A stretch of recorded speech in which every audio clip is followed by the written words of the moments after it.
Salut tout le monde et bienvenue dans cette nouvelle revue de presse. On démarre avec la France à la veille de l'ultime journée de Ligue des Champions. Enjeu différent mais enjeu important pour nos clubs français, à commencer par le PSG qui vise une place dans le top 8. Les Parisiens reçoivent Newcastle au Parc des Princes. Le club de la capitale est 6ème de cette phase de Ligue et une victoire lui assurerait sa place parmi les 8 meilleurs. Une fois de plus, Lucas Chevalier sera aligné dans les buts du PSG. L'occasion pour lui de se racheter de ce début d'aventure plus que contrasté avec Paris. L'international français n'est pas le premier à vivre une première saison compliquée au PSG. C'était déjà le cas de Gigio Donnarumma, Gianluigi Buffon ou encore Alphonse Areola. Être gardien du PSG n'a rien de facile et Lucas Chevalier l'a bien compris, lui qui est en plus mis sous pression par Matvei Safonov, le performant gardien russe qui est blessé actuellement. Lui n'est pas gardien, il n'est pas non plus à sa première saison, mais il ne fait pas l'unanimité, c'est Bradley Barcola. L'ailier français a marqué 2 des 3 derniers buts du PSG, mais c'est en Ligue des Champions que son plafond de verre se ressent. Pas un seul but dans la plus grande des compétitions depuis bientôt un an.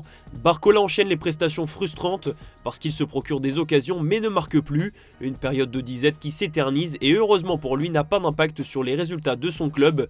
Mais Barcola nous rappelle bien le joueur qui a été pendant longtemps Ousmane Dembélé, virevoltant, déroutant mais terriblement frustrant. Du côté de l'AS Monaco, le choc de demain soir contre la Juventus va valoir très cher et pas seulement pour les joueurs. Selon nos informations, le crédit de Thiago Scuro, le directeur général du club monégasque, est plus qu'entamé et une défaite mercredi contre la vieille dame pourrait fragiliser encore plus son poste. Le Brésilien est au cœur des critiques vu la période catastrophique que traverse l'AS Monaco.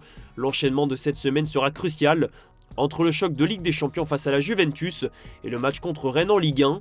Un mot sur l'OM qui a son avenir entre ses pieds en Ligue des Champions. Demain soir, les Marseillais se déplacent sur la pelouse de Bruges. Un match nul devrait suffire au bonheur des Olympiens, qui pourraient une nouvelle fois faire sans Arthur Vermeuren. Le Belge est de retour dans son pays, mais il est loin de sa meilleure période à l'OM. C'est simple, depuis son carton rouge reçu contre le FC Nantes, Vermeuren n'a joué qu'une seule minute à Angers. Un déclassement qui surprend et qui ne va pas s'arranger avec l'arrivée de Quinton Timber cet hiver. En attendant la Ligue des Champions, un petit mot mercato, c'est désormais officiel, Dro Fernandez est un joueur du PSG. La pépite de 18 ans a signé un contrat jusqu'en 2030 avec le club parisien. Il arrive pour 8 millions d'euros et pourra jouer dès ce week-end en Ligue 1 contre Strasbourg. Le nouveau parisien a quitté le Barça dans des conditions compliquées. Il a tout de même tenu à laisser un message à son ancien club. Je suis arrivé à la Masia à l'âge de 14 ans avec le rêve de porter un jour le maillot de l'équipe première du Barça. Après près de 4 saisons inoubliables, je dois aujourd'hui prendre l'une des décisions les plus difficiles de ma vie, dire au revoir au club qui a été ma maison ces dernières années. Même si aujourd'hui je prends un chemin différent, je continuerai à vous soutenir et à vous encourager comme l'un des vôtres, où que je sois. Le Barça et la Masia ont non seulement fait partie de mon parcours, mais ils vivront à jamais en moi. Merci pour tout. Direction l'Angleterre où Bruno Fernandes fait la une du Daily Mirror. Il va falloir casser la banque pour prolonger le Portugais, c'est un peu le mot d'ordre de la presse anglaise ce mardi. Le capitaine des Red Devils arrive à la fin de son contrat en 2027, il a une option d'1 année mais il veut discuter d'une prolongation avec une grosse revalorisation salariale.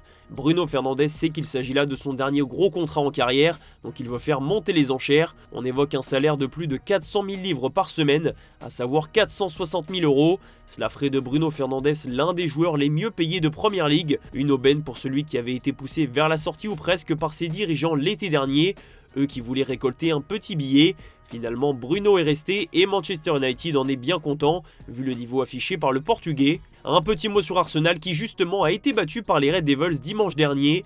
Les Gunners n'ont plus que 4 points d'avance sur Manchester City et Aston Villa, mais ils sont surtout sur une série de 3 matchs sans victoire en Première Ligue.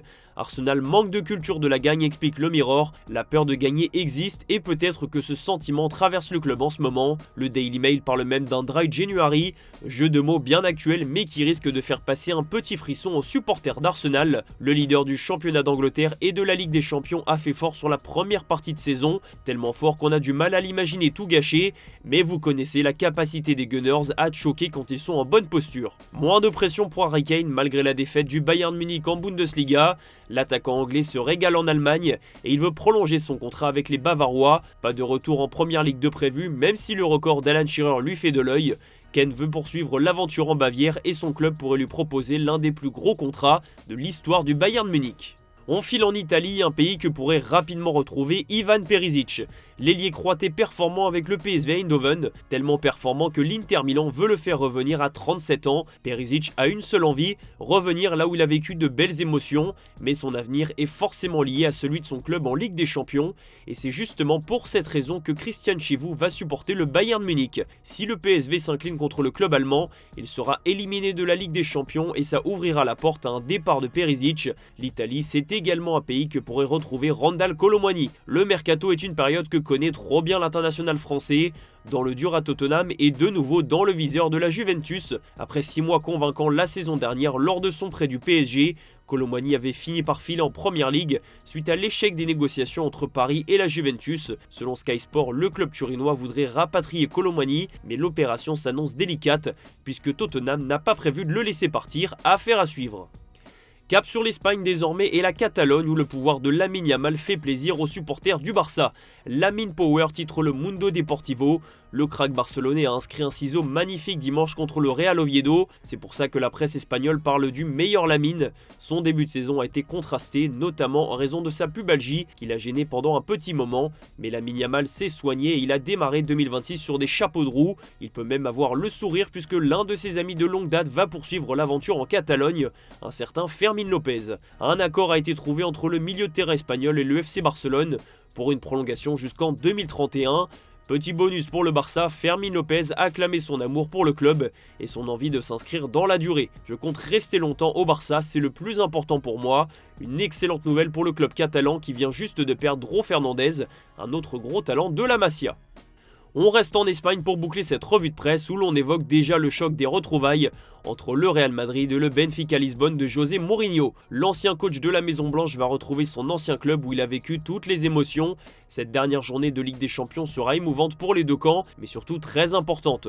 C'est pour ça que Marca parle d'un duel crucial entre amis. Le Real joue sa place dans le top 3 de la C1, alors que Benfica espère encore aller chercher une qualification pour les barrages. Le club de José Mourinho n'a que 6 points, il faudra gagner contre le Real et idéalement marquer beaucoup de buts pour se donner le plus de chances possible. Une mission périlleuse, mais Mourinho en a vu d'autres. On va finir avec un petit mot sur la Coupe d'Afrique des Nations. Même si la compétition est terminée depuis maintenant 9 jours, l'heure est peut-être aux sanctions pour le Sénégal.